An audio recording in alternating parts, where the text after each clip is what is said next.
بسم اللہ الرحمن الرحیم۔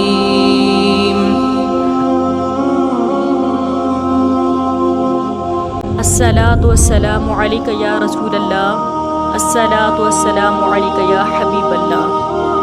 تمام دیکھنے اور سننے والوں کو ہمارے چینل کی طرف سے خوش آمدید۔ حضرت کعب الاحبار فرماتے ہیں کہ حضرت سیدنا موسیٰ کلیم اللہ علیہ السلام کے زمانہ میں ایک مرتبہ قحط پڑ گیا۔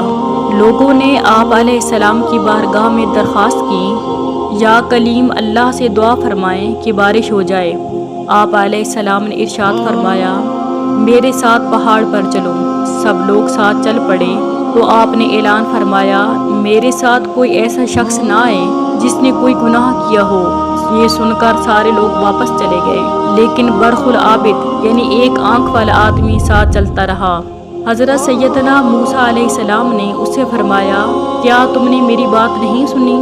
اس نے عرض کیا، سنی ہے۔ حضرت موسیٰ علیہ السلام نے پوچھا، کیا تم بالکل بے گناہ ہو؟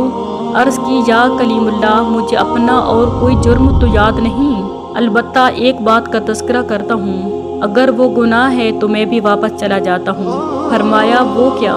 عرض کی، ایک دن میں نے گزرگاہ پر کسی کے قیام گاہ میں ایک آنکھ سے جھانکا تو کوئی کھڑا تھا۔ کسی کے گھر میں اس طرح جھانکنے کا مجھے بہت کلل یعنی صدمہ ہوا۔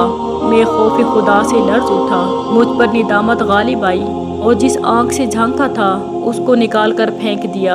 اگر میرا یہ عمل گناہ ہے تو میں بھی چلا جاتا ہوں۔ حضرت سیدنا موسیٰ علیہ السلام نے اس کو ساتھ لیا اور پھر پہاڑ پر پہنچ کر آپ نے اس شخص سے ارشاد فرمایا، اللہ سے بارش کی دعا کیجیے۔ اس نے دعا کی، یا قدوس، اے اللہ عز و جل، اپنے فضل و کرم سے ہم پر پانی برسا دے۔ فوراً بارش ہو گئی اور حضرت سیدنا موسیٰ علیہ السلام اور وہ شخص بھیگتے ہوئے پہاڑ سے واپس تشریف لے آئے۔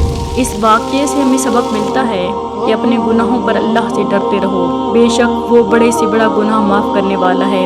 اللہ تعالی ہم سب کو گناہوں سے بچنے کی توفیق عطا فرمائے، آمین ثم آمین۔ اللہ نگہبان۔